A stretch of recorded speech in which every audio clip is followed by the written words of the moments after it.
Hello everyone, good morning. Again मैं doctor Rajesh टोकरिया मेरे इस प्यारे चैनल में आपका हार्दिक स्वागत करता हूं। आई होप जो लास्ट लेक्चर हमने जो बायोटेक्नोलॉजी के हैं ऑलरेडी हमने 3 लेक्चर जो हैं वो ऑलरेडी कवर कर लिए हैं और आई थिंक बायोटेक्नोलॉजी के जो बेसिक कंसेप्ट हैं वो आपको बेहतरीन तरीके से समझ में आया होगा और आप उन्हीं को जो है प्रॉपर तरीके से नोट्स भी बना रहे होंगे और एनसीईआरटी के जो पैराग्राफ्स हैं उनको भी आप रीड कर रहे होंगे और आई थिंक आपको टोटली जो है बायोटेक्नोलॉजी के जो बेसिक कंसेप्ट हैं अच्छी तरीके से समझ में आ रहे होंगे।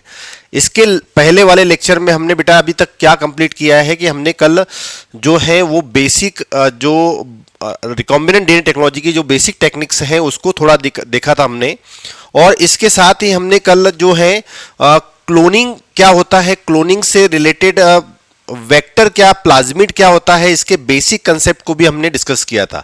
साथ ही इसके अलावा हमने ट्रांसफॉर्मेशन के बारे में भी देखा था कि ट्रांसफॉर्मेशन का मीनिंग क्या था कि जब किसी फॉरेन जो डीएनए है वो जब सेल के अंदर इंटर हो जाता है तो ऐसी कंडीशन को हम क्या कहते हैं, या एंट्री हो जाती है तो ऐसी कंडीशन को हम क्या कहते हैं, ट्रांसफॉर्मेशन कहते हैं।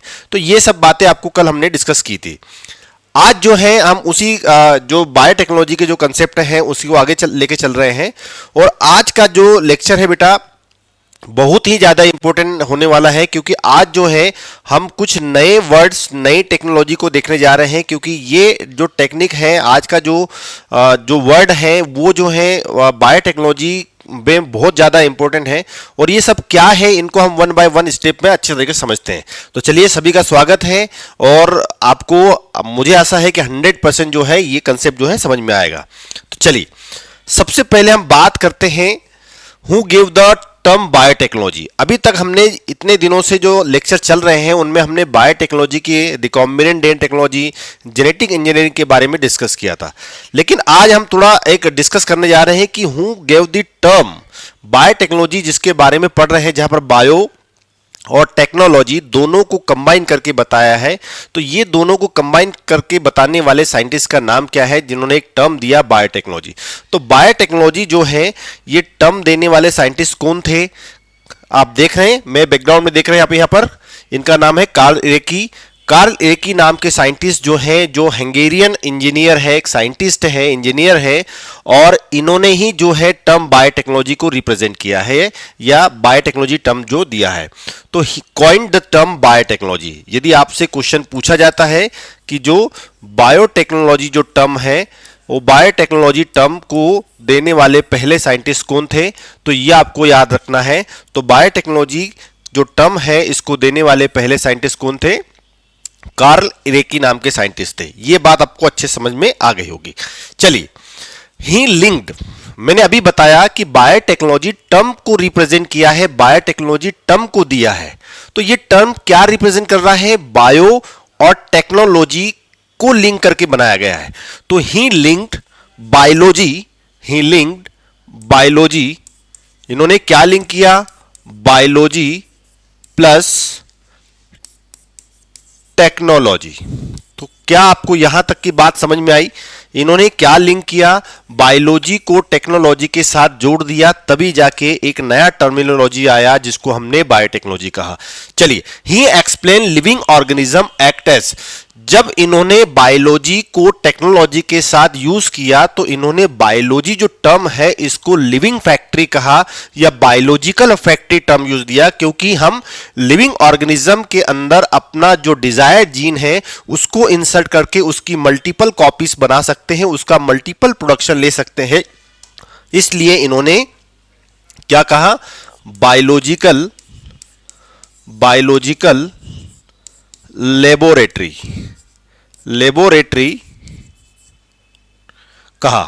तो ये बात आपको यहां तक अच्छे से समझ में आ गई होगी। तो कार्ल इरेकी बहुत ही फेमस साइंटिस्ट हैं, बायोटेक्नोलॉजी जो टर्मिनोलॉजी है उनको देने वाले हैं। दूसरी बात, इन्होंने बायोलॉजी और टेक्नोलॉजी दोनों टर्म का फ्यूजन करवा के एक नया वर्ड डिस्क्राइब किया और explain the living organism as a biological factory, ये जो टर्म है इन्होंने बताया। तो क्या आपको बायोटेक्नोलॉजी के बेसिक कंसेप्ट के बारे में समझ में आया? क्या आपको बेसिक कंसेप्ट समझ में आया? चलिए, अब हम बात करते हैं दूसरे साइंटिस्ट की जिनका नाम है पाउल बर्ग। आप देख रहे हैं मेरे बैकग्राउंड में, ये भी बहुत ज्यादा ही इंपॉर्टेंट साइंटिस्ट हैं जिन्होंने जेनेटिक इंजीनियरिंग के बारे में बताया। नया जो कंसेप्ट है बायोटेक्नोलॉजी में, जेनेटिक इंजीनियरिंग क्या होती है कि आप किसी पर्टिकुलर डीएनए को क्या कर सकते हैं, मॉडिफाई कर सकते हैं टू गेट द बेनिफिट। तो यहां तक की बातें हमने ऑलरेडी देख ली है।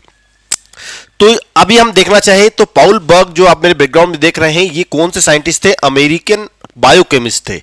अमेरिकन बायोकेमिस्ट थे। इन्होंने क्या किया, इन्हीं को जो है father of bio genetic engineering कहा जाता है। तो इन्हों को क्या कहा जाता है? फादर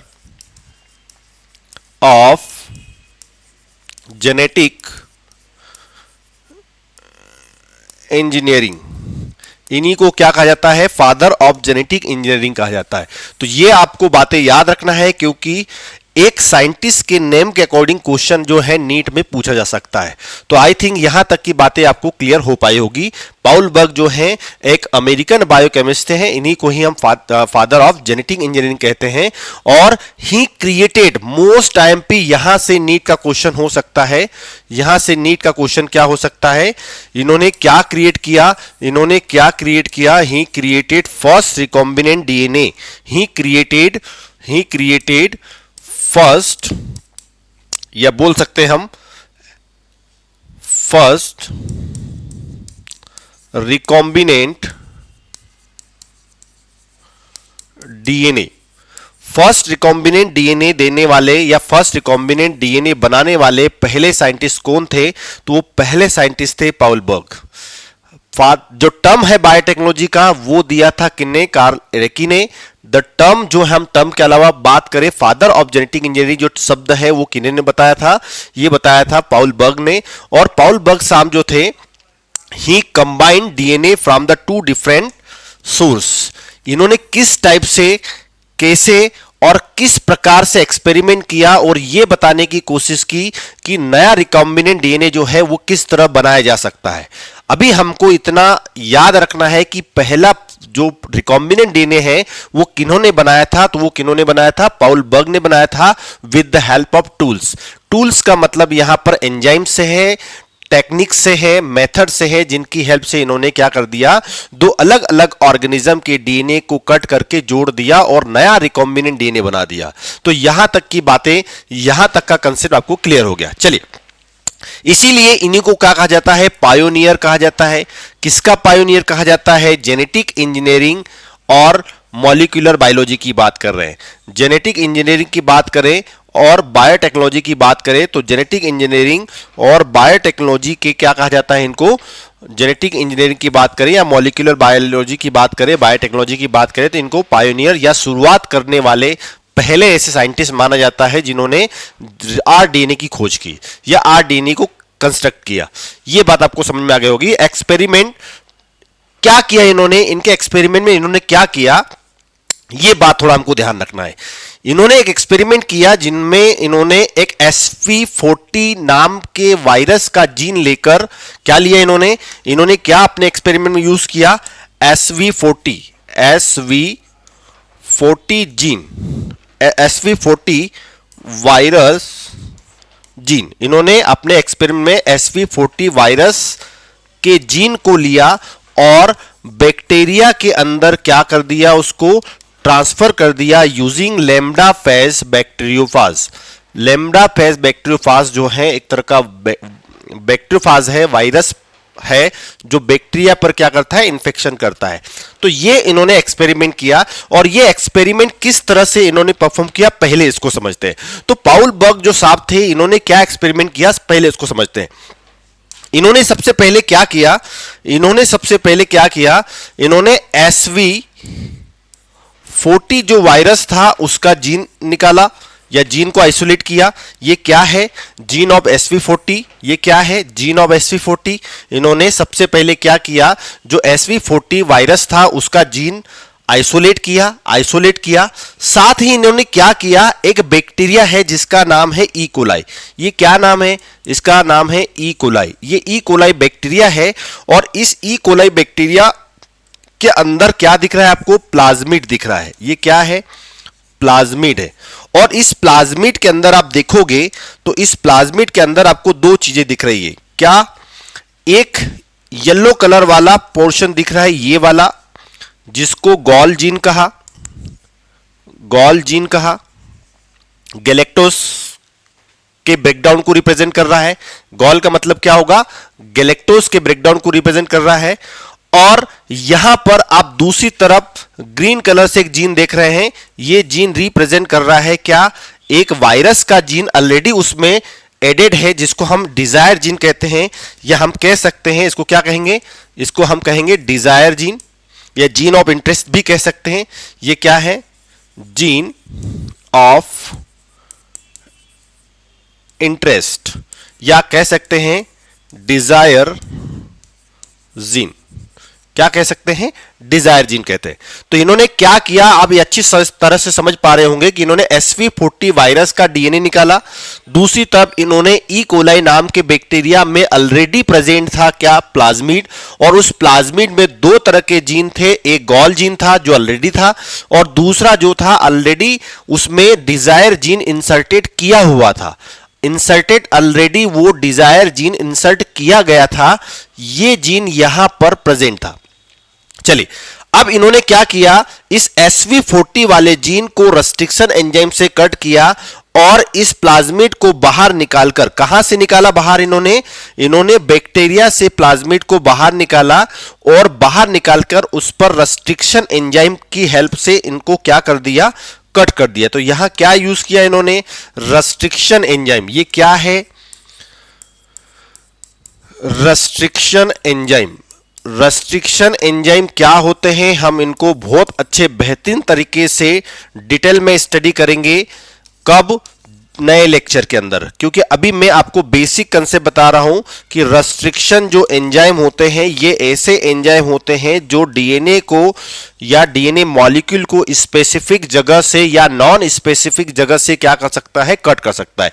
तो मैंने क्या किया, ये रेस्ट्रिक्शन एंजाइम का यूज किया, यहां पर भी रेस्ट्रिक्शन एंजाइम का यूज किया और रेस्ट्रिक्शन एंजाइम की हेल्प से मैंने इन डीएनए को क्या कर दिया, कट कर दिया, और कट करने के बाद लाइगेज एंजाइम की हेल्प से क्या कर दिया, इनको ऐड कर दिया, जोड़ दिया।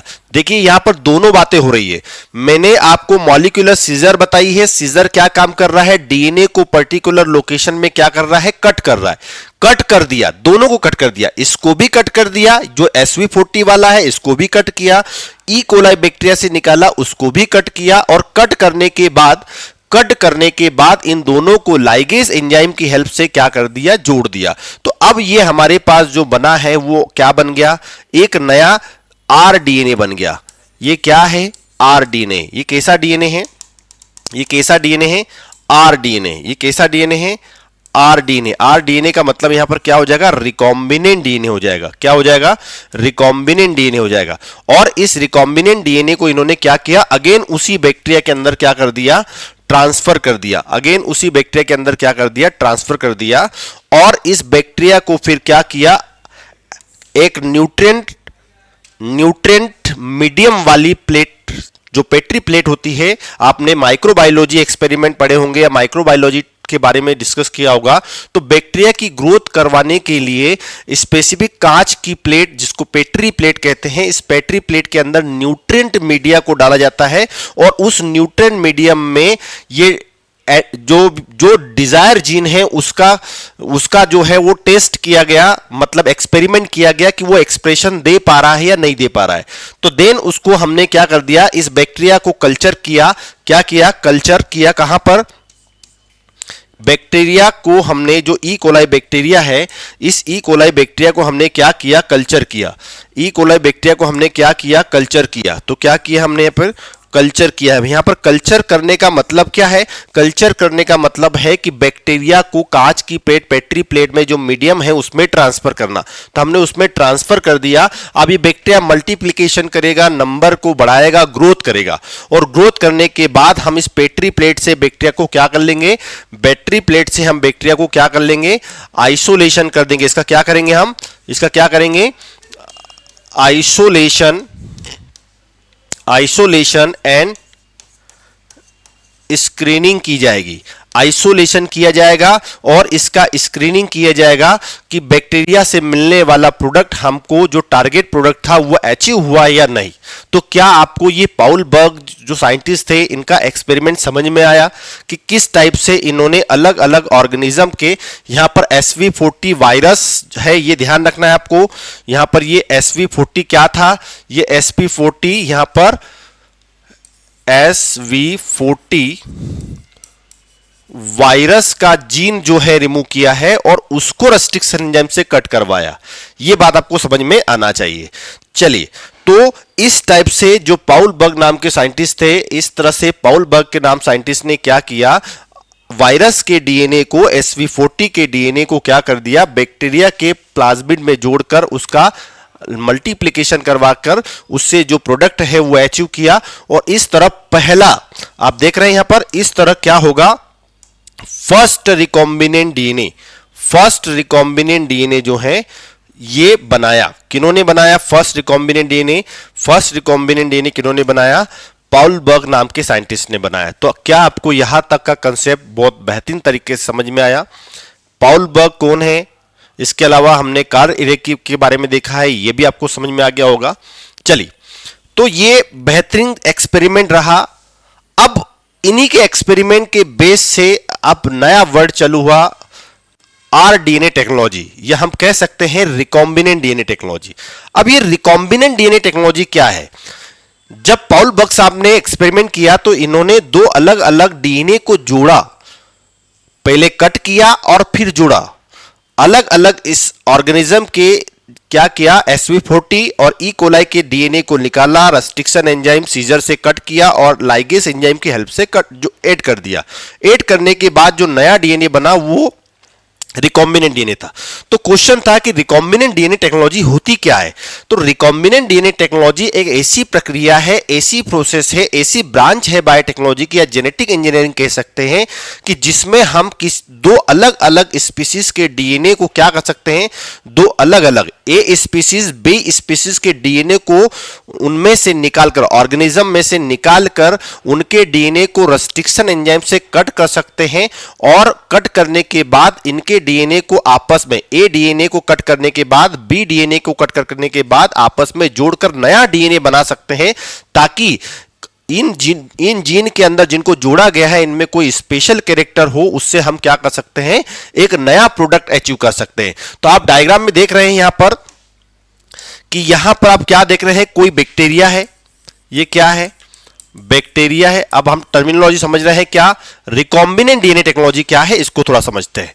तो आप देख रहे हैं बैक्टीरिया है और बैक्टीरिया का अपना एक डीएनए होता है जिसको आप जीनोफोर कहते हैं। ये क्या है, ये जीनोफोर है, ये जीनोफोर है, या इसी को आप क्या कह सकते हैं, इसी को आप न्यूक्लियोइड कह सकते हैं। क्या कह सकते हैं, न्यूक्लियोइड कह सकते हैं, या इसी को आप मेन क्रोमोसोम भी कह सकते हो। क्या कह सकते हैं, मेन क्रोमोसोम भी कह सकते हो। किसका, बैक्टीरिया का, मेन क्रोमोसोम ऑफ बैक्टीरिया। ये बैक्टीरिया का क्या है, मेन क्रोमोसोम है। तो यहां तक की बात आपको समझ में आ गई होगी। दूसरी तरफ आप देख रहे हैं कि दूसरी तरफ यहां पर आपको क्या दिख रहा है, दूसरी तरफ आपको यहां पर दिख रहा है, ये है प्लाज्मिड। ये क्या है, ये है प्लाज्मिड। प्लाज्मिड मतलब कौन, वेक्टर। ये वेक्टर हम ऑलरेडी समझ चुके हैं, थोड़ा बहुत समझा है, इसको डिटेल में हम और बेहतरीन तरीके से समझेंगे नेक्स्ट लेक्चर में। अभी एक प्लाज्मिड या एक वेक्टर का काम क्या होता है, किसी फॉरेन जीन को, किसी डिजायर जीन को आप इसमें जोड़ देंगे तो ये उसकी कॉपी बना के दे देगा, इसकी मल्टीप्लीकेशन नंबर बना के दे देगा। तो ये आपको समझ में आ गया, ये बैक्टीरिया है, बैक्टीरिया के अंदर रेड कलर से उसका मेन क्रोमोसोम है, दूसरा ये देख रहे हैं प्लाज्मिड। तो प्लाज्मिड को सबसे पहले क्या किया गया, इस प्लाज्मिड को सबसे पहले वहां से आइसोलेट कर लिया, बैक्टीरिया से उसको क्या कर लिया, निकाल लिया, और इस प्लाज्मिड के साथ ऐड कर दिया, प्लाज्मिड के साथ ऐड किया। ये डिजायर जीन है, ये क्या है, डिजायर जीन। हम इसको क्या कह रहे हैं, डिजायर डीएनए भी कह सकते हो या जीन भी कह सकते हो। ये डिजायर डीएनए है या डिजायर जीन मान लो, जिसमें कोई स्पेशल कैरेक्टर है, आपने इसको आइसोलेट किया है किसी पर्टिकुलर पर्पस के लिए। मान लो ये एंटीबायोटिक बनाना हो या कोई पर्टिकुलर कोई ड्रग बना रहा हो, इसके लिए आपने यूज किया। तो ये कहां से आया, अदर स्पीसीज से आया है। ये कहां का है, अदर स्पीसीज का है, या बोल सकते हैं अदर ऑर्गेनिज्म का है, ये हम समझ सकते हैं। तो इस बैक्टीरिया से हमने प्लाज्मिड निकाल लिया। ये क्या है, प्लाज्मिड है, इस प्लाज्मिड में प्लाज्मिड को आइसोलेट कर लिया, हमने डिजायर जीन लिया, कहीं बाहर से लिया, और इस डिजायर जीन को हमने क्या कर दिया, ऐड कर दिया। इस डिजायर जीन को हमने क्या कर दिया, इस प्लाज्मिड के साथ क्या कर दिया, जोड़ दिया। तो जोड़ने के लिए हमको क्या करना पड़ेगा, पहले रेस्ट्रिक्शन एंजाइम का यूज करना पड़ेगा। तो पहले हम क्या करेंगे, रेस्ट्रिक्शन एंजाइम का यूज करेंगे। हमारे पास रेस्ट्रिक्शन एंजाइम कौन है, रेस्ट्रिक्शन एंजाइम ऐसे एंजाइम है जो डीएनए को स्पेसिफिक जगह से क्या करते हैं, कट किए। तो मैंने इस प्लाज्मिड में इस डिजायर्ड डीएनए को जोड़ना है, तो मुझे रेस्ट्रिक्शन एंजाइम से कट करना पड़ेगा।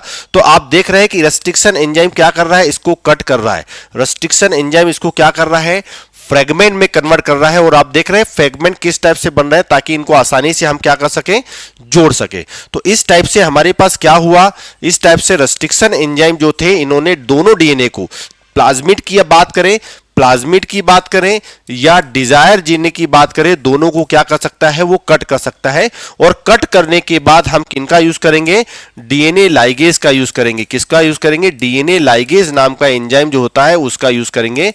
और ये डीएनए लाइगेज क्या करेगा, दोनों को जोड़ देगा।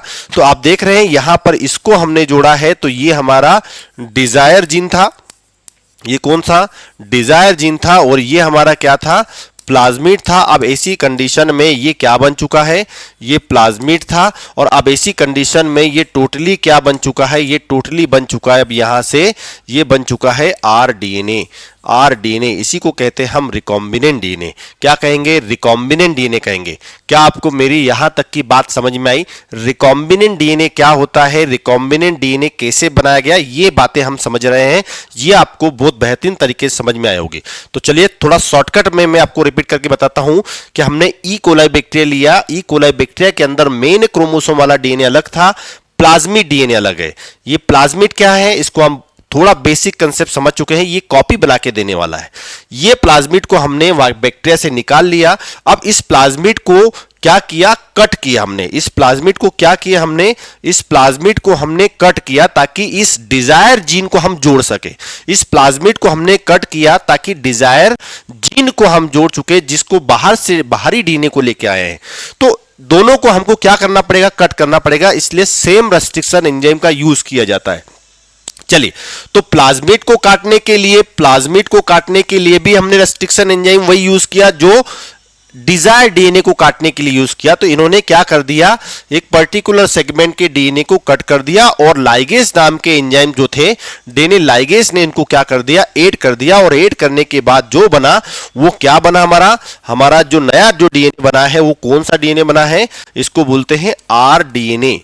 इसको क्या बोलेंगे हम, आरडीएनए कहेंगे, रिकॉम्बिनेंट डीएनए कहेंगे, क्योंकि इसमें प्लाज्मिड, बैक्टीरिया का प्लाज्मिड भी है और डिजायर जीन भी है। दोनों अलग अलग ऑर्गेनिज्म के डीएनए को क्या कर दिया है, कंबाइन कर दिया है। इसलिए इसको हम क्या कहेंगे, आरडीएनए कहेंगे। क्या कहेंगे, आरडीएनए कहेंगे। यहां तक की बात आपको बेहतरीन तरीके से समझ में आ गई होगी। ये आरडीएनए हो गया।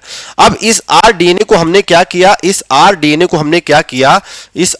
को ई कोलाई बैक्टीरिया या आप किसी अदर होस्ट के अंदर भी ट्रांसफर कर सकते हैं, जिसमें मल्टीप्लिकेशन आसानी से हो जाए। तो अगेन मैंने इसी बैक्टीरिया में क्या कर दिया, उसको ट्रांसफर कर दिया। तो ट्रांसफर इनटू बैक्टीरिया, इसी को हमने क्या किया, ट्रांसफर किया। तो ट्रांसफर इनटू होस्ट, ये क्या है, होस्ट है। होस्ट का मतलब ऐसा ऑर्गेनिज्म जिसके अंदर उसको एप्रोप्रिएट कंडीशन मिले, जिसके कारण वो क्या करे, ग्रोथ करे। तो transfer into the host, host के अंदर उसको क्या कर दिया, ट्रांसफर कर दिया। ये ई कोलाई बैक्टीरिया भी हो सकता है या अदर कोई ऑर्गेनिज्म भी हो सकता है। यहां तक की बात समझ में आ गई। अब ये बैक्टीरिया क्या करेगा, ये बैक्टीरिया अपना मल्टीप्लिकेशन करेगा, बाइनरी डिवीजन करेगा, ये मल्टीप्लिकेशन करेगा। तो मल्टीप्लिकेशन करने के बाद क्या होगा, इसका दो जो है, दो ऑर्गेनिज्म बनेंगे। ये डिवाइड करेगा तो दो बैक्टीरिया बनेंगे। अब दो बैक्टीरिया बनेंगे तो कैसे बनेंगे, क्योंकि ये बैक्टीरिया जब डिवीजन करेगा तो अपने जो डीएनए है इसकी भी कॉपी करेगा। तो हमने जो डिजायर्ड डीन को इंसर्ट किया था इस प्लाज्मिड में, तो इस प्लाज्मिड की कॉपी तो होगी, तो प्लाज्मिड की कॉपी होने के साथ साथ हमारा जो डिजायर्ड डीन है उसकी भी कॉपी हो जाती है। अब की बार हमको एक जीन यहां से मिल गया और एक जीन यहां से मिल गया। मतलब आप समझ रहे हैं कि प्लाज्मिड के अंदर हमने एक जीन, डिजायर्ड जीन था, उसको इंसर्ट किया। अब बैक्टीरिया डिवीजन करने के बाद प्लाज्मिड की कॉपी करता है तो हमारे डिजायर्ड जीन की भी कॉपी बन जाती है। और अब हमारे पास कितने जीन हो गए डिजायर? एक ये वाला है और एक ये वाला है, तो हमारे पास दो डिजायर जीन बन गए। देन अगेन ये बैक्टीरिया डिवाइड करेगा तो 2 का 4 बन जाएगा, 4 से 8 बन जाएगा। इस टाइप से हमारा जो डिजायर डीएनए है उसकी कॉपी क्या होती चली जाएगी? कंटिन्यूअसली बनती चली जाएगी। तो क्या आपको ये बेहतरीन कंसेप्ट जो है समझ में आया आरडीएनए टेक्नोलॉजी का? पाउल बर्ग साहब का जो फर्स्ट रिकॉम्बिनेंट डीएनए टेक्नोलॉजी के जो एक्सपेरिमेंट था, उनके एक्सपेरिमेंट के बेस पे पहला जो है फर्स्ट रिकॉम्बिनेंट डीएनए जो है इन्होंने बनाया था, और इन्हीं के बेस पर नई ओरिजिन हुई, नया डिस्कवर हुआ, वो है आरडीएनए टेक्नोलॉजी का। तो यहां तक की बातें आपको बहुत अच्छी तरीके से समझ में आ गई होगी। चलिए, बायोटेक्नोलॉजी एक बेहतरीन सब्जेक्ट है, क्योंकि मैंने आपको पहले लेक्चर में ही बताया था कि आप इससे, ये नीट के लिए बहुत ज्यादा इंपॉर्टेंट तो है ही, लेकिन उन बच्चों के लिए भी है जो इसके अलावा कोई अपना फ्यूचर सेट करना चाहते हैं, अपना जो जॉब पर्पस या कोई बिजनेस के पर्पस से करना चाहते हैं, तो ये बायोटेक्नोलॉजी भी आपको बहुत ज्यादा हेल्प करेगा। लेकिन ये तभी समझ पाएंगे जब बायोटेक्नोलॉजी की हम कंप्लीट चैप्टर को समझ पाएंगे, कंप्लीट जो टर्मिनोलॉजी है उनको समझ पाएंगे, इनकी एप्लीकेशन को हमारा जो है अच्छी तरीके से समझ में आएगा, तो हम इसको फ्यूचर पर्सपेक्ट के हिसाब से हम इसको आइडियली मान सकते हैं। तो यहां तक का आपको एक्सपेरिमेंट बहुत अच्छे से क्लियर हो गया होगा। चलिए, अब बात करते हैं टूल्स ऑफ बायोटेक्नोलॉजी, या हम बोल सकते हैं टूल्स ऑफ जेनेटिक इंजीनियरिंग, या हम कह सकते हैं टूल्स ऑफ आरडीएनए टेक्नोलॉजी। देखिए, अभी मैंने आपको बताया कि हमको क्या क्या यहां लगना है। मैं आपको बता दूं कि यहां पर हमको क्या क्या यूज होना है, तो मैं आपको थोड़ा इसको रफ कर दूं, यहां से मैं आपको बता दूं कि हमें क्या क्या यूज होना है। पहला, आप यहां पर देख रहे होंगे कि हमको यहां पर क्या यूज होना है? एक प्लाज्मिड यूज होना है, प्लाज्मिड लगेगा हमको। क्या लगने वाला है? प्लाज्मिड लगेगा। इसको मैं सेकंड नंबर बना देता हूं। फर्स्ट नंबर पर हमको डिजायर डीएनए लगेगा, ये डिजायर डीएनए, तो मैं लिख सकता हूं डिजायर जीन, या बोल सकता हूं डीएनए, डिजायर डीएनए लगेगा। इसके अलावा प्लाज्मिड लगेगा। प्लाज्मिड के अलावा हमको प्लाज्मिड और डिजायर डीएनए को कट करने के लिए रेस्ट्रिक्शन एंजाइम लगेंगे। क्या लगेंगे? रेस्ट्रिक्शन एंजाइम्स का यूज होगा। अब इनको कट करने के बाद इनको जोड़ने के लिए हमको डीएनए लाइगेज नाम का एंजाइम लगेगा, डीएनए लाइगेज नाम का एंजाइम लगेगा, ये भी हमारी रिक्वायरमेंट होगी। और इनको जोड़ने के बाद लाइगेज की हेल्प से रिकॉम्बिनेंट जो डीएनए बनेगा, इसको एक एप्रोप्रिएट होस्ट के अंदर क्या करना पड़ेगा? ट्रांसफर करना पड़ेगा। जो होस्ट जो है उसको क्या करेगी? मल्टीप्लाई करके देगी। तो ये बेसिक जो है रिक्वायरमेंट है, ये टूल्स है। बायोटेक्नोलॉजी में टूल्स का यूज होगा। टूल्स का मतलब ऐसी एंजाइम्स, मेथड, टेक्निक जिसका हेल्प करके हम जो जीन ऑफ इंटरेस्ट है उससे बनने वाले जो जीन है उससे बनने वाले प्रोडक्ट को अच्छी क्वालिटी में अचीव करना चाहते हैं, तो हमको जो ऑर्गेनिज्म के जो डीएनए है उनको ऐड करना पड़ेगा, तब जाके हम आरडीएनए बना पाएंगे। तो यहां पर टूल्स का मतलब आपको समझ में आ गया होगा कि टूल्स जो जेनेटिक इंजीनियरिंग या आरडीएनए बनाने के लिए हमको और उसकी कॉपी बनाने के लिए जो रिक्वायरमेंट होगी उन्हीं को हम क्या कहेंगे? टूल्स कहेंगे। तो अब मैं क्या कर रहा हूं कि आपको अपनी डेली लाइफ में यूज होने वाले जो इंस्ट्रूमेंट हैं, टूल्स हैं, उनके एग्जांपल के थ्रू से मैं जेनेटिक इंजीनियरिंग या रिकॉम्बिनेंट डीएनए टेक्नोलॉजी में जो टूल्स यूज होंगे उनको कंपेयर करके बता रहा हूं। तो आप मेरे बैकग्राउंड में जो इमेजेस देख रहे हैं इनको एक बार रीड कर लीजिए, इनको अच्छे से देख लीजिए कि ये इमेज मैंने क्यों बताए हैं, ताकि आप बहुत बेहतरीन तरीके से इनको समझ पाए। चलिए, पहले हम समझते हैं। सबसे पहले आप देख रहे हैं कोकोनट ब्रेकर। कोकोनट ब्रेकर, यहां पर मैंने कोकोनट बताया है, और कोकोनट के ऊपर आप देख रहे हैं आयरन का, लोहे का एक हथौड़ा रखा हुआ है, या ऐसा इंस्ट्रूमेंट जिससे हेल्प से हम जो नारियल जो है, कोकोनट है, उसके बाहर जो कवर है, हार्ड कवर है, इसको हम आसानी से क्या कर सकते हैं? ब्रेक कर सकते हैं। इसका मतलब क्या हुआ कि जब भी मुझे कोई डीएनए निकालना होगा सेल में, तो सेल के अंदर आपने देखा होगा कि सेल के अंदर डीएनए प्रेजेंट होता है, उसके न्यूक्लियस में हो सकता है, उसके साइटोप्लाज्म में हो सकता है। तो सेल के बाहर क्या होगी, उसकी सेल वॉल होगी। तो सेल वॉल यहां पर क्या काम कर रही है, यहां पर कोकोनट का जो आउटर कवर दिख रहा है वो हार्ड होता है, तो मुझे इसको ब्रेक करना पड़ेगा। वैसे वैसे सेल के अंदर जो कवर होगा, सेल वॉल होगी, उसको ब्रेक करना पड़ेगा। तो इसका मतलब यहां पर कोकोनट ब्रेकर यूज कर रहा है। इसका मतलब हमें हैवी ऐसा कोई इंस्ट्रूमेंट चाहिए जो सेल वॉल को तोड़ दे, इसके कवर को तोड़ दे। चलिए, ये बात हो गई पहला टूल, हमको कोकोनट ब्रेकर चाहिए। दूसरा आप देख रहे हैं मुझे सीजर चाहिए।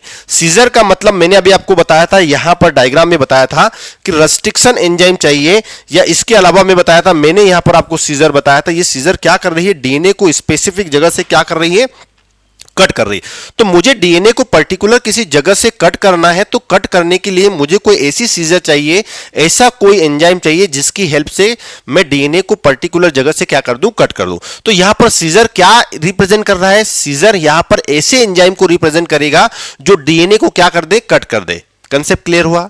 यहां पर हैमर या बोल सकते हैं हम कोकोनट ब्रेकर सेल वॉल को ब्रेक करेगा, आउटर कवर को ब्रेक करेगा। सीजर, सीजर मतलब एंजाइम की बात कर रहे हैं जो पर्टिकुलर डीएनए को क्या कर दे, कट कर दे। कट करने के बाद हमको ग्लू की रिक्वायरमेंट होगी, फेविकोल की रिक्वायरमेंट होगी, जो क्या करेगा, दो अलग अलग ऑर्गेनिज्म के डीएनए को आपस में जोड़ दे। मतलब दो ऑर्गेनिज्म के डीएनए को जोड़ने के लिए हमको क्या लगेगा, ग्लू लगेगा या फेविकोल लगेगा। तो ये तीनों आइटम आपको समझ में आ गए होंगे। कोकोनट जो है ब्रेकर, सीजर, ग्लू, ये हमको लगेगा। मैं एक्सपेरिमेंट जो है या इन्हीं इमेज को एक बार और बेहतरीन तरीके से समझाऊंगा विद एग्जांपल, तब आके आपको बहुत अच्छे से क्लियर होगा। दूसरा, आपने इनकी हेल्प से नया कोई डीएनए बनाया तो उसको ले जाने वाली, यहां पर आप देख रहे कुरियर बॉय है। ये कुरियर बॉय क्या करता है, आप जो भी आपका गिफ्ट है या जो भी आपको आइटम है उसको आप कहीं पर सेंड करना चाहते हैं, तो या आप क्या करते हैं, इस कुरियर बॉय की हेल्प से आप क्या कर सकते हैं, उसको ट्रांसपोर्ट करवाते हैं। तो ये पर्टिकुलर एक जगह से दूसरी जगह पर उसको क्या करेगा, सेफ्टली जो है उसको पहुंचा देगा।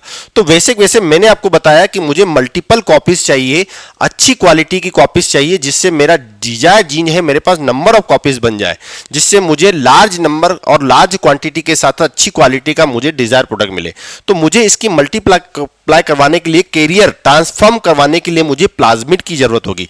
तो कुरियर बॉय क्या करेगा, प्लाज्मिड, ये गिफ्ट जो है, आइटम जो है, उनको ट्रांसफर करेगा। तो वैसे वैसे ये हमारे पास प्लाज्मिड जो है वो कुरियर बॉय की तरह काम करता है। तो यहां तक की बात आपको समझ में आ गई होगी। चलिए नेक्स्ट आप देख रहे हैं कोई फैक्ट्री देख रहे हैं। फैक्ट्री का काम क्या होता है, लार्ज स्केल पर प्रोडक्शन करना। लार्ज स्केल पर प्रोडक्शन करना मतलब आपके पास यदि कोई फार्मूला है तो उस फार्मूले का यूज करके आप लार्ज क्वांटिटी में प्रोडक्शन ले सकते हैं। तो वैसे वैसे यहां जो फैक्ट्री है वो फैक्ट्री कौन है, एक सेल है, होस्ट है, जिसके अंदर आप डीएनए को डाल देंगे, देख रहे हैं।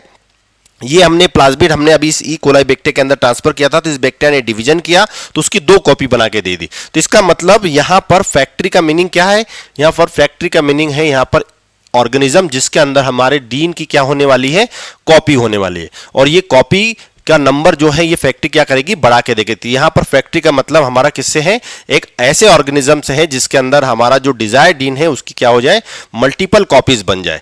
दूसरा आप देख रहे हैं डू नॉट टच का आइकॉन देख रहे हैं। ये डू नॉट टच आइकॉन का मतलब क्या है, ये डू नॉट टच का आइकॉन का मतलब ये है कि जो ओरिजिनल क्वालिटी है वो ब्रेक हो सकती है, उसको टच ना किया जाए। सपोज ये कोई रिमोट है, ये ओरिजिनल कंपनी का है, यदि इसको गिरा दिया जाए, इसको बार बार टच किया जाए, गिर जाए, तो इसकी ओरिजिनल क्वालिटी जो है वो क्या हो जाएगी, खत्म हो जाएगी। तो इसको मुझे क्या करना पड़ेगा, प्रोटेक्ट करना पड़ेगा।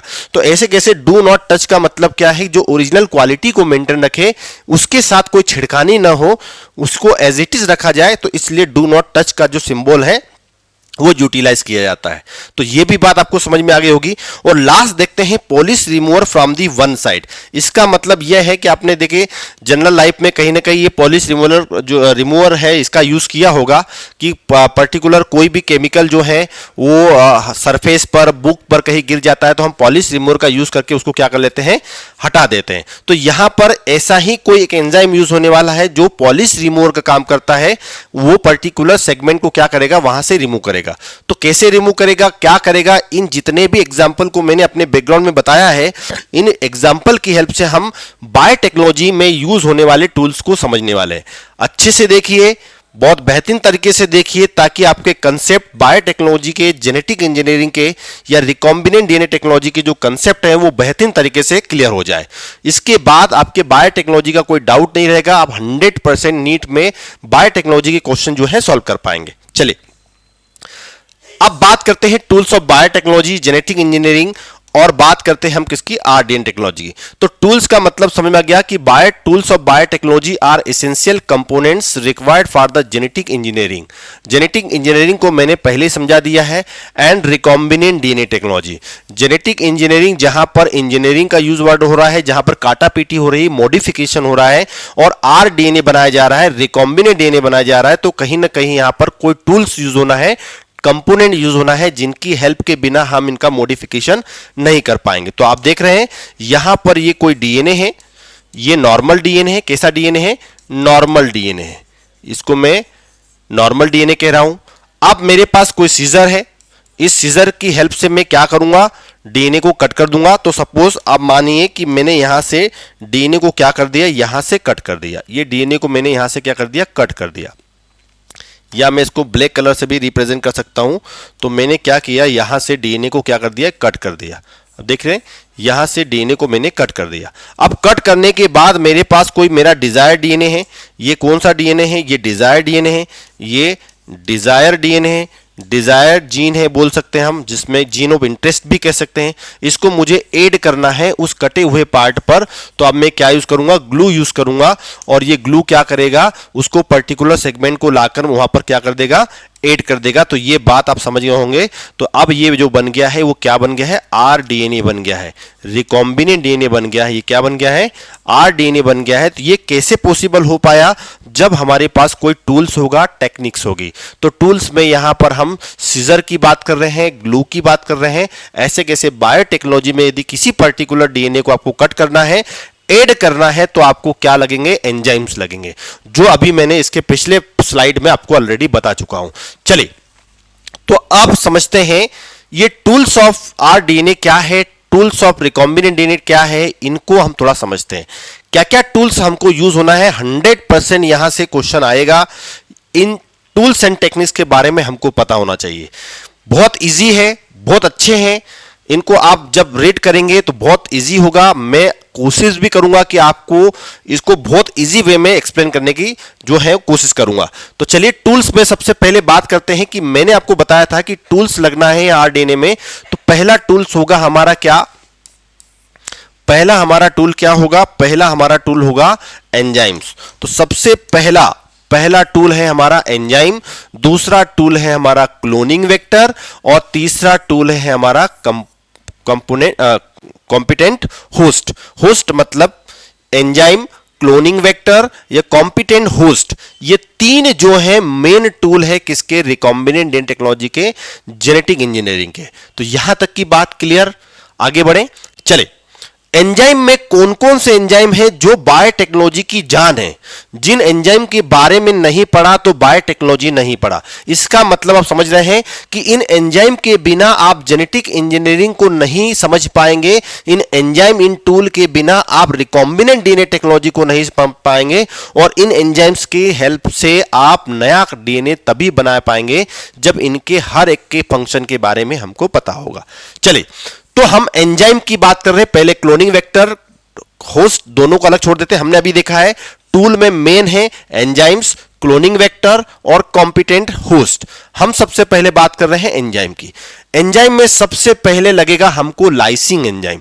लाइसिंग एंजाइम का मीनिंग यहां पर क्या है, लाइसिंग एंजाइम का यहां पर मीनिंग क्या है, लाइसिंग एंजाइम का यहां पर मीनिंग क्या है।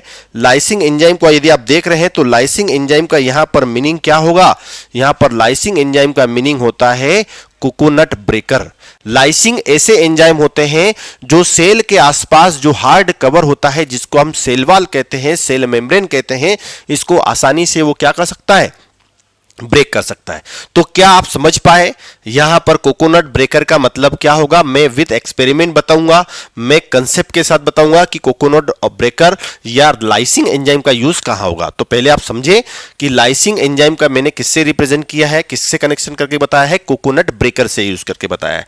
चलिए दूसरी बात करते हैं, हमारा cleaving enzyme, nucleus enzyme, cutting enzyme. मैंने आपको डायग्राम के साथ बताया था कि मुझे ऐसा एंजाइम चाहिए जो डीएनए को क्या करके दे दे, कट करके दे। मुझे पर्टिकुलर किसी डीएनए को कट करना है तो मुझे क्या चाहिए?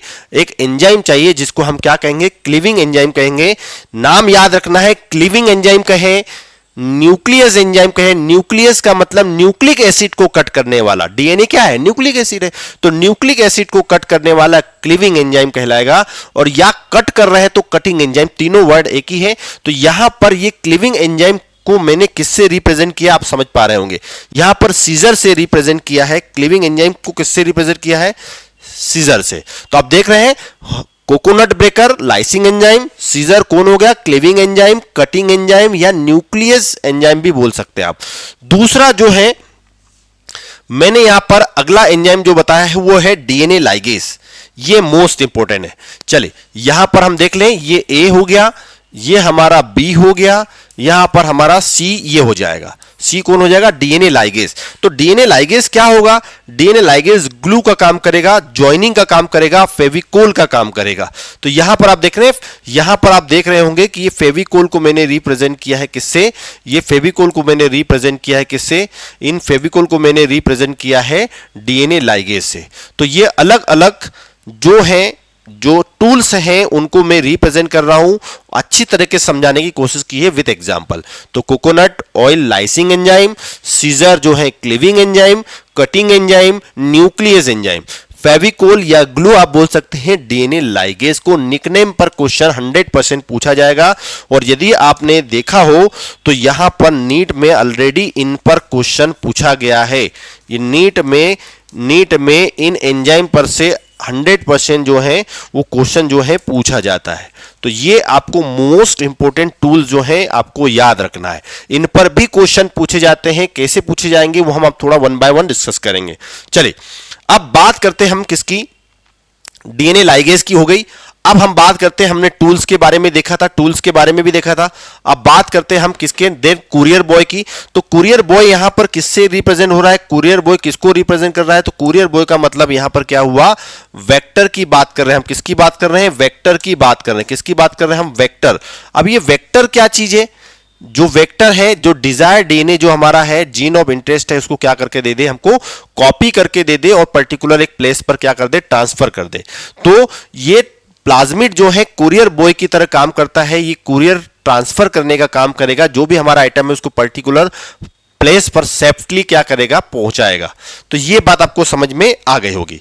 तो यहां पर ये एंजाइम्स का यूज किया था। एंजाइम में हमने lysing enzyme, cleaving enzyme, DNA ligase की बात कर ली है। यहां पर कुरियर का काम कौन कर रहा है? क्लोनिंग वेक्टर काम कर रहा है। यह बात आपको समझ में आ गई होगी। नेक्स्ट समझते हैं, यहां पर फैक्ट्री का मतलब क्या बताया है? कॉम्पिटेंट होस्ट के बारे में बताया है। ये होस्ट क्या करेगी? हमको कॉपी बना के देगी, नंबर ऑफ क्वांटिटी में बना के देगी। तो मैंने आपको यहां पर जो बताया था 3rd नंबर पर कॉम्पिटेंट होस्ट, होस्ट को किससे मैंने कंपेयर किया है? होस्ट को कंपेयर किया है मैंने किससे? फैक्ट्री से। तो फैक्ट्री में क्या होगा? लार्ज क्वांटिटी में आप किसी डिजायर प्रोडक्ट को ले सकते हैं, उसके क्वांटिटी और क्वालिटी जो है इनहेंस करवा सकते हैं। तो ये कंसेप्ट जो है आपको क्लियर होगा। चलिए यहां पर डू नॉट टच का मतलब क्या है? डू नॉट टच स्टंप जो है इसका मतलब यहां पर मिथाइलेज एंजाइम से। ये मिथाइलेज एंजाइम क्या करेगा? ये मिथाइलेज एंजाइम जो है एक ऐसा एंजाइम जो क्या करेगा? जो बैक्टीरिया के ओन डीएनए को प्रोटेक्शन में हेल्प करेगा। मतलब ओरिजिनल क्वालिटी जो डीएनए का इटसेल्फ है। जैसे मान लो कि मेरा कोई डीएनए है और मुझे कोई इंफेक्शन हो जाए, तो किसी बैक्टीरिया का या वायरस का इंफेक्शन हो सकता है, तो वायरस का डीएनए जो है मुझे डिस्टर्ब कर सकता है। तो मेरी बॉडी में कोई एंजाइम ऐसे होते हैं जो बाहर से आने वाले डीएनए को क्या कर दे? डिस्ट्रॉय कर दे। तो वो रेस्ट्रिक्शन एंजाइम है। लेकिन हो सकता है कि वो मेरे खुद के डीएनए को भी तो डिस्ट्रॉय कर सकते हैं। तो मुझे उसको क्या करना पड़ेगा? प्रोटेक्शन करना पड़ेगा। तो ऐसा ऐसा एंजाइम जो खुद के डीएनए को पहचान कर प्रोटेक्ट कर ले, लेकिन बाहर से आने वाले डीएनए को वो क्या कर ले, आसानी से पहचान कर उसको कट करवा दे, तो ऐसे एंजाइम को हम क्या कहेंगे, मिथाइलेज एंजाइम कहेंगे। ये अच्छे समझ में आ गया होगा, जिसको डू नॉट टच से हमने रिप्रेजेंट किया है। Last Polish remover from the one side का मतलब यहां पर किसको रिप्रेजेंट कर रहा है, ये कर रहा है एल्कलाइन फास्फेटेज के बारे में। ये एल्कलाइन फास्फेटेज नाम का एंजाइम है जो फॉस्फेट ग्रुप को क्या करता है, रिमूव करता है। जैसे सपोज एग्जांपल के लिए आपने डीएनए को काट दिया, डीएनए को काटा किससे, रेस्ट्रिक्शन एंजाइम से। यदि वो अगेन जुड़ गया तो यो अगेन भी तो जुड़ सकता है। मान लो आपने डीएनए को रेस्ट्रिक्शन एंजाइम से कट कर दिया, आपने दो स्टैंड बना दिए, मतलब दो पॉइंट बना दिए, ये और ये वाला, ये आपस में जुड़ तो सकता है। तो इसको प्रिवेंट करने के लिए, ताकि हमारा डिजायर डीएनए आके क्या हो जाए, जैसे आप सपोज ये मेरा हाथ जो है एक एंड हो गया, ये दूसरा एंड हो गया, अब इसके बीच में मुझे क्या करना है, कोई पर्टिकुलर डीएनए ऐड करना है, तो मुझे क्या करना है, इसको प्रिवेंट करने के लिए कि डिजायर डीएनए ही ऐड हो, इसलिए मुझे क्या करना पड़ेगा, एल्कलाइन फॉस्फेटेज का यूज करना पड़ेगा। तो ये हमारे टूल्स हैं। चले सबसे पहले हम बात करते हैं पहले एंजाइम की, जिसका नाम है लाइसिंग एंजाइम, या बात करें हम किसकी, किसका कोकोनट ब्रेकर की। तो कोकोनट ब्रेकर का हम यूज कर रहे हैं एज अ लाइसिंग एंजाइम, ये आपको थोड़ा समझना है। तो चलिए, आपने इसके पहले की क्लासेस में जब भी आपने सेल बायोलॉजी के बारे में पढ़ा होगा, तो वहां पर कहीं ना कहीं आपने जो सेल है उसकी स्ट्रक्चर के बारे में भी डिस्कस किया होगा। सेल की स्ट्रक्चर के बारे में आपने क्या डिस्कस किया होगा कि सेल के आसपास सेल वॉल होती है। क्या होती है, तो आप यहां पर देख रहे हैं, ये क्या है, बैक्टीरिया है। सपोज एग्जांपल के लिए ये क्या है, बैक्टीरिया है। ये मैंने आपको डायग्राम जो बता रहा हूं वो क्या है, बैक्टीरिया है। अब बैक्टीरिया में आप देख रहे हैं, बैक्टीरिया में आप देख रहे हैं जो पर्पल कलर से दिख रहा है, ये उसकी सेल वॉल है। ये क्या है, सेल वॉल है। ये बात आपको समझ में आना चाहिए, ये सेल वॉल है। येलो कलर से दिख रहा है वो सेल मेम्ब्रेन है, या इसी को ही आप प्लाज्मा मेम्ब्रेन भी कह सकते हो। यहां तक की बात समझ में आ गई। ये बैक्टीरिया का प्लाज्मिड है, ये बैक्टीरिया का क्या है, प्लाज्मिड है। ये भी बात आपको समझ में आ गई। ये बैक्टीरिया का न्यूक्लियोइड है, ये क्या है, बैक्टीरिया का न्यूक्लियोइड है। ये भी बात आपको समझ में आ गई। तो कुल मिला के सेल के अंदर की चीजें क्या है, प्रोटेक्टेड है, किसके थ्रू, सेल वॉल के थ्रू।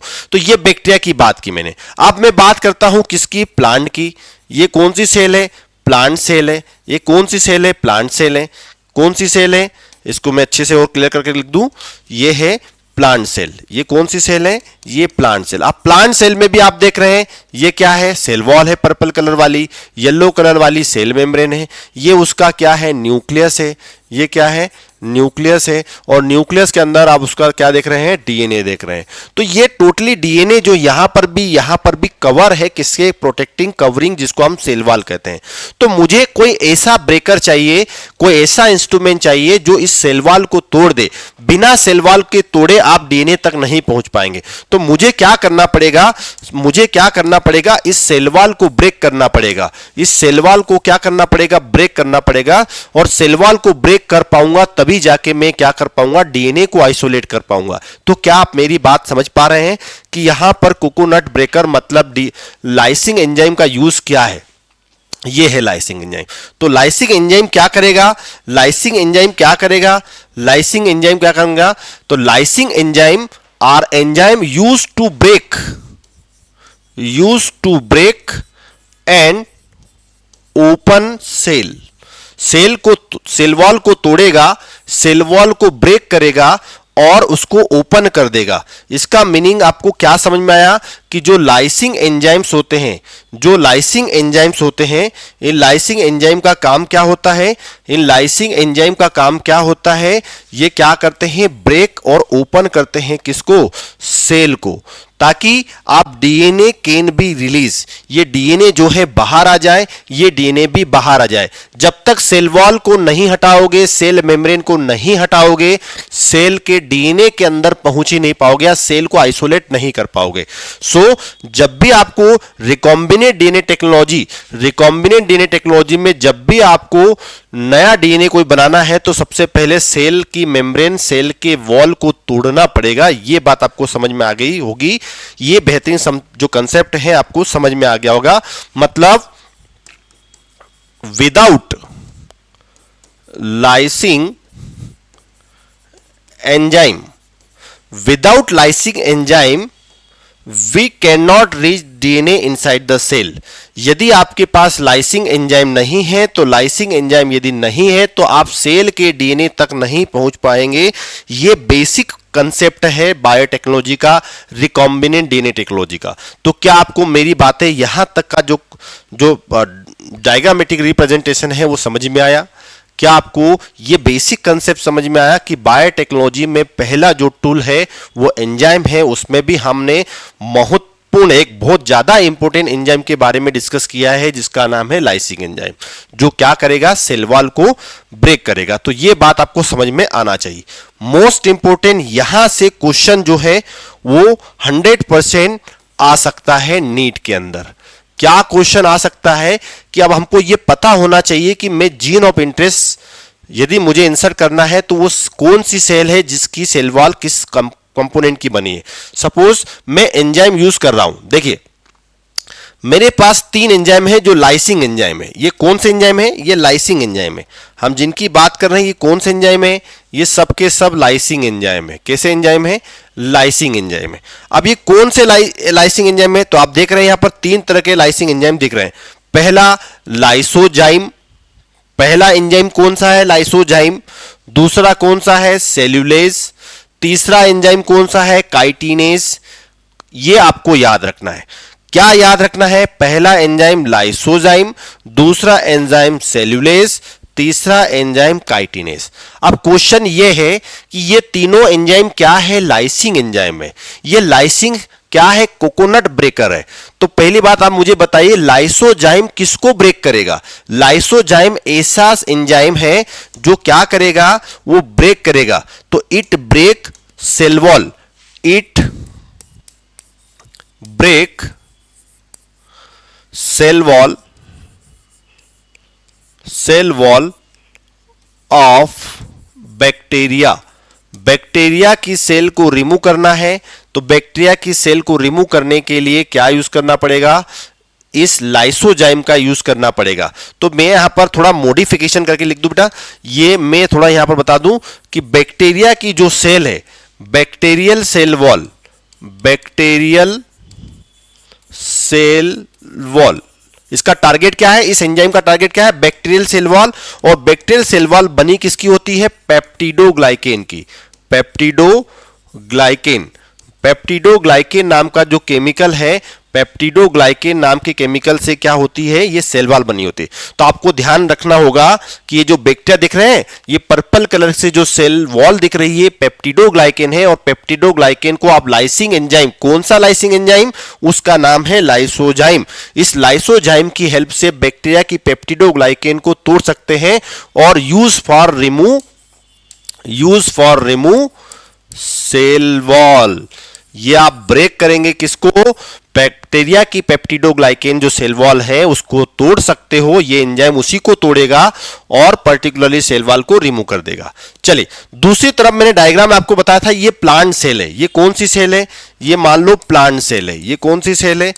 Plant cell. तो प्लांट सेल में भी आपको पता होना चाहिए कि सेल वॉल होती है। तो प्लांट सेल की सेल वॉल, जैसे मैंने आपको बताया कि बैक्टीरिया की सेल वॉल जो होती है वो पेप्टिडोग्लाइकेन की बनती है। तो पेप्टिडोग्लाइकेन को तोड़ना है तो मुझे कोकोनट ब्रेकर चाहिए, लाइसिंग एंजाइम चाहिए, वो लाइसोजाइम है। तो वैसे वैसे प्लांट की सेल जो होती है उसके आसपास भी तो सेल वॉल है। वो सेल वॉल सेलुलोज का बनता है। किसका बनता है? सेलुलोज का बनता है। तो सेलुलोज को तोड़ने के लिए, तो मतलब मैं यहां पर क्या एक्सप्लेन कर सकता हूं आपको कि जो प्लांट सेल है, प्लांट सेल वॉल, प्लांट की सेल वॉल को टारगेट बनाकर ये सेलुलेज नाम का एंजाइम क्या करेगा? उसको ब्रेक डाउन कर देगा। तो आपको पता होना चाहिए कि प्लांट की सेल वॉल किसकी बनी होती है? सेलुलोज की कंपोज्ड होती है। यह बात आपको पता होना चाहिए। तो प्लांट की सेल वॉल सेलुलोज की बनी है, तो सेलुलेज नाम का एंजाइम उसको क्या कर देगा? ब्रेक डाउन कर देगा। मतलब remove plant cell wall. Plant की सेल वॉल को रिमूव करना है तो कौन सा एंजाइम लगेगा? बैक्टीरिया की सेल वॉल को रिमूव करना है तो कौन सा एंजाइम लगेगा? यह बात आपको पता होना चाहिए। इसी के अलावा काइटिनेज नाम का एंजाइम होता है। तो आपने पढ़ा होगा फंगस जो होता है, फंजाई जो होता है, फंगल सेल वॉल, फंजाई की सेल वॉल जो होती है वो किसकी बनी होती है? काइटिन की बनती है। किसकी बनती है? काइटिन की बनती है। और ये काइटिन के केमिकल को हटाना है, सेल वॉल को हटाना है, तो काइटिनेज नाम का एंजाइम चाहिए जो कि कोकोनट ब्रेकर या हैमर की तरह काम करेगा, जो क्या करेगा? रिमूव कर देगा, रिमूव फंगल सेल वॉल। क्या आपको ये बेसिक कंसेप्ट समझ में आया? कौन सा एंजाइम किसकी सेल वॉल को रिमूव करेगा? चलिए थोड़ा रिपीट करते हैं। यदि बैक्टीरिया से मुझे डीएनए को आइसोलेट करना है तो बैक्टीरिया की सेल वॉल को ब्रेक करना पड़ेगा। बैक्टीरिया की सेल वॉल पेप्टिडोग्लाइकेन का बना होता है, तो पेप्टिडोग्लाइकेन को हटाना है तो लाइसोजाइम एंजाइम का यूज करना पड़ेगा। यदि मुझे डीएनए चाहिए प्लांट से, तो प्लांट की सेल वॉल जो है वो सेलुलोज की बनी होती है, तो मुझे सेलुलेज नाम का लाइसिंग एंजाइम चाहिए जो प्लांट की सेल वॉल को ब्रेक कर दे। यदि मुझे फंगस से डीएनए चाहिए तो फंगस की सेल वॉल बनती है काइटिन की, तो काइटिन को ब्रेक डाउन करने के लिए मुझे एंजाइम की जरूरत पड़ेगी जो है कौन? काइटिनेज। तो क्या आपको ये तीनों एंजाइम जिनका नाम है लाइसिंग एंजाइम के बारे में आपको समझ में आया? क्योंकि ये बेहतरीन एंजाइम है, ये पहली स्टेप है जिसके थ्रू आप आरडीएनए को टेक्नोलॉजी को समझ नहीं पाएंगे यदि इन एंजाइम के बारे में नहीं पता है। चलिए यहां तक की बातें जो है आपको समझ में आ गई होगी। दूसरा बात करते हैं हम क्लीविंग एंजाइम की। मैंने आपको अभी डायग्रामेटिक रिप्रेजेंटेशन समझाया था कि क्लीविंग का मतलब होता है कट करने वाला, सीजर का एग्जांपल दिया था। न्यूक्लियस का मतलब होता है न्यूक्लिक एसिड को कट करने वाला या कटिंग एंजाइम। तो cleaving enzyme are the enzyme क्या करते हैं? Cleaving enzyme are the enzyme that cut DNA और न्यूक्लियोटाइड।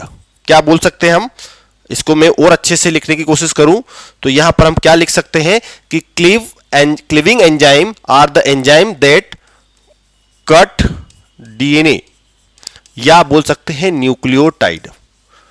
न्यूक्लियोटाइड जो है उसको क्या कर सकते हैं? कट कर सकते हैं एट स्पेसिफिक और नॉन स्पेसिफिक साइट। इसका मतलब क्या हुआ कि आपके पास कोई डीएनए है तो डीएनए को कट करना है तो क्लीविंग एंजाइम या न्यूक्लियस एंजाइम की रिक्वायरमेंट होगी। ये कहीं से भी कट कर सकता है या किसी पर्टिकुलर जगह से भी कट कर सकता है। एग्जाम्पल के लिए आप समझे कि ये मेरे पास कोई डीएनए है, यदि डीएनए को मैं कहीं से भी कट करना चाहूं, यहां से हो सकता है, यहां से हो सकता है, यहां से हो सकता है, तो नॉन स्पेसिफिक हुआ। कई सारे ऐसे एंजाइम हैं जो नॉन स्पेसिफिक तरीके से काम करते हैं।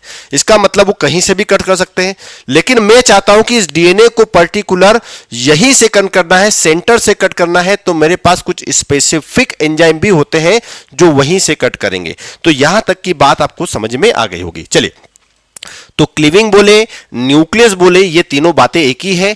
ये इन एंजाइम का काम होता है डीएनए को स्पेसिफिक और नॉन स्पेसिफिक, एक पर्टिकुलर और नॉन पर्टिकुलर लोकेशन से क्या करना? कट करना। इनका काम होता है मॉलिक्यूलर, इसीलिए इनको हम क्या कहते हैं? मॉलिक्यूलर सीजर कहते हैं। और इनके बिना बायोटेक्नोलॉजी समझना बहुत मुश्किल है।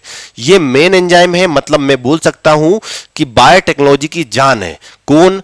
Cleaving enzyme. तो ध्यान रखना, इसी को हम एक निकनेम भी कहते हैं जिनको मॉलिक्यूलर सीजर कहा जाता है। तो ये कंसेप्ट आपको क्लियर हो गया।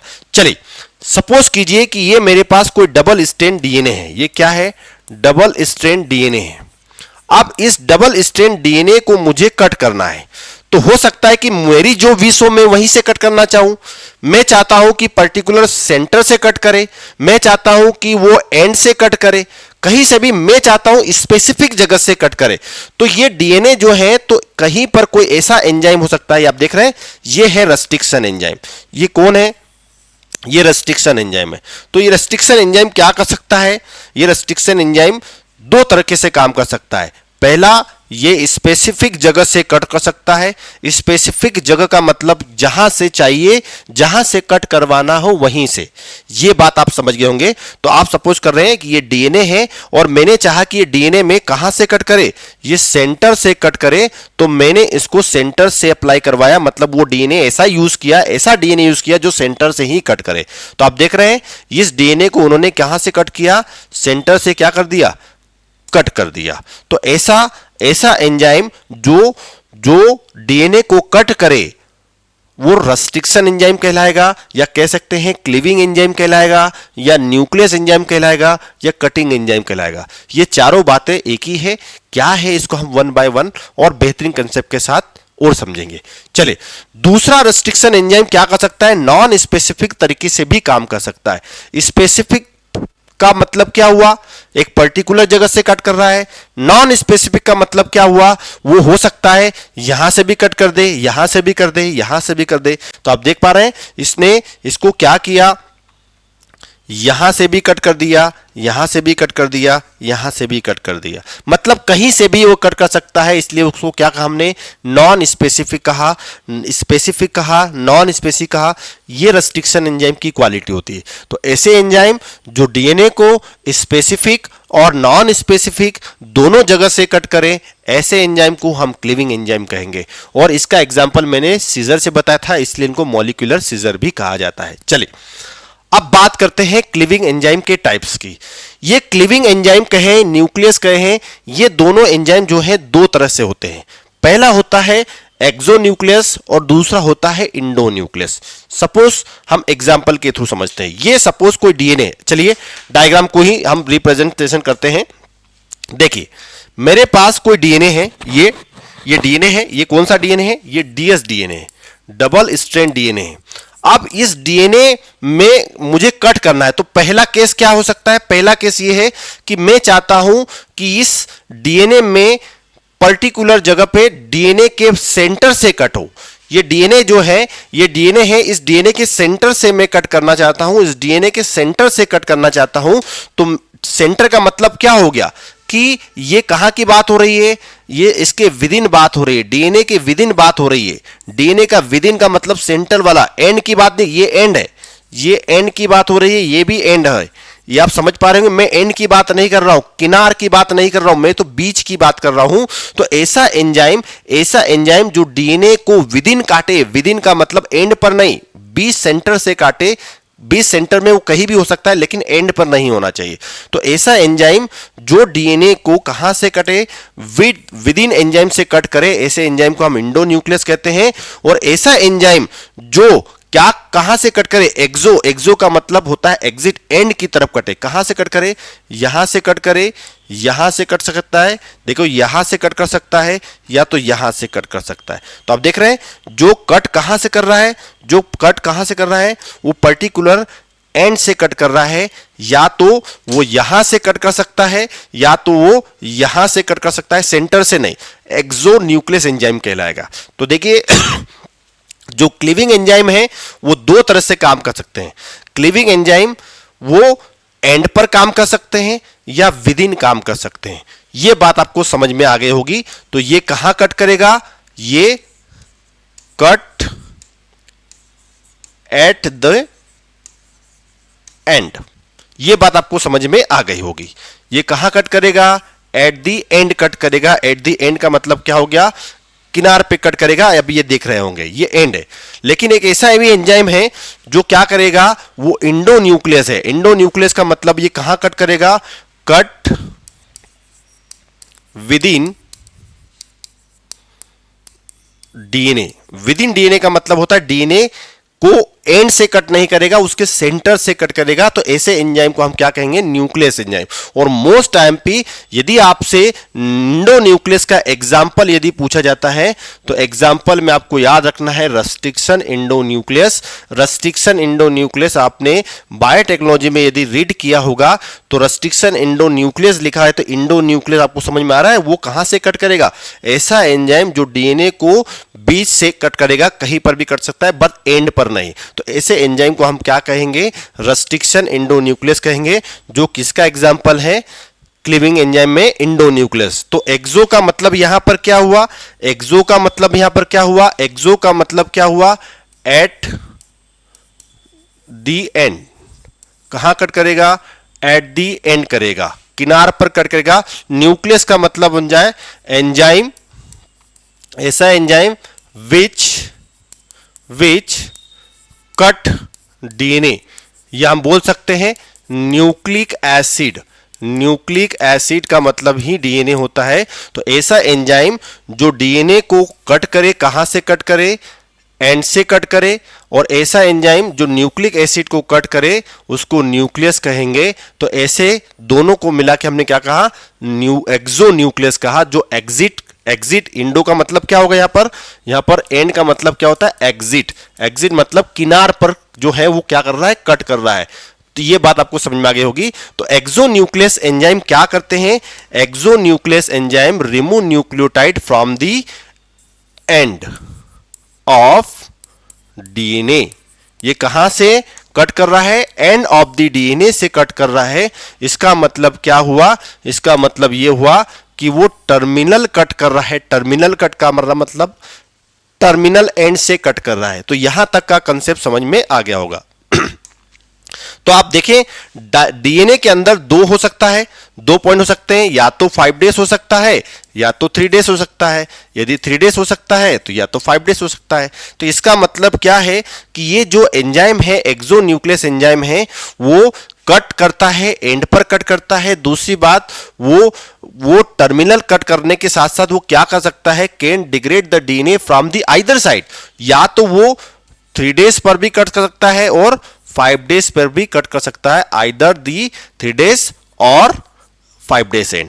तो ये बात भी हमको याद रखना है कि ये पर्टिकुलर जो है वो 3 डेज एंड पर भी कट कर सकता है और 5 डेज एंड पर भी कट सकता है। तो ये 3 डेज और 5 डेज क्या है, ये डीएनए के एंड्स हैं।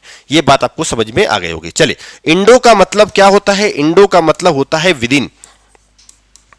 क्या होगा, इंडो का मतलब क्या होगा, विदिन। और विदिन का मतलब क्या होता है, इनसाइड। कहां की बात हो रही है, इनसाइड की बात हो रही है, डीएनए के अंदर कट करेगा। तो एंजाइम ऐसा एंजाइम विच कट डीएनए, ऐसा एंजाइम जो डीएनए को कट करे, कहां से, विदिन या इनसाइड। डीएनए को एंड से कट ना करे, उसके सेंटर से कट करे। तो ऐसे एंजाइम को क्या कहेंगे, इंडोन्यूक्लियस कहेंगे। तो make cut at specific position within, ये वर्ड याद रखना है, विदिन या इनसाइड, विदिन या इनसाइड द डीएनए मॉलिक्यूल। मतलब क्लीव द डीएनए मॉलिक्यूल कहां पर कट कर रहा है, एट द एंड। तो क्या आपको यहां तक का कंसेप्ट समझ में आया।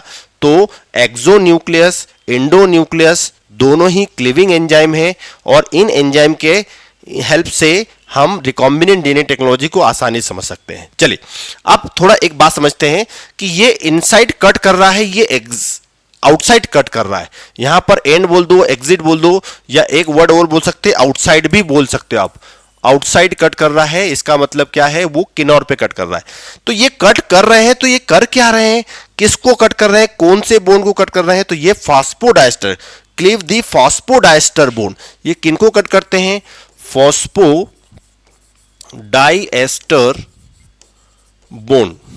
किसको कट करते हैं, फॉस्फोडाइएस्टर बोन को कट करते हैं। ये नीट का क्वेश्चन हो सकता है कि एक्सोन्यूक्लियस, इंडोन्यूक्लियस जो एंजाइम्स हैं, ये क्या करते हैं, तो डीएनए को कट कर सकते हैं, ये एंड पर कट कर सकते हैं, या तो फिर ये विदिन डीएनए को कट कर सकते हैं। ये से एंजाइम क्या कहलाते हैं, एक्सो और इंडो कहलाते हैं, और ये फॉस्फोडाइएस्टर बोन को कट करते हैं। तो एग्जांपल यदि आपसे क्वेश्चन पूछा जाए कि which is example of Indo nucleus, तो रेस्ट्रिक्शन इंडोन्यूक्लियस, क्या कहेंगे, रेस्ट्रिक्शन इंडोन्यूक्लियस एंजाइम कहेंगे। तो क्या आपको ये बेसिक कंसेप्ट बायोटेक्नोलॉजी में टूल्स का मीनिंग जो है, टूल्स का क्या यूज है, क्या यूटिलाइजेशन है, कैसे फंक्शन करते हैं, तो ये आपको बेहतरीन तरीके से समझ में आ गया होगा। कल जो है एक बहुत बेहतरीन मेन इंपॉर्टेंट जो है बायोटेक्नोलॉजी की जान जिसको कहते हैं रेस्ट्रिक्शन एंजाइम, जो कि एक इंडोन्यूक्लियस एंजाइम है, इसके बारे में डिस्कस करेंगे।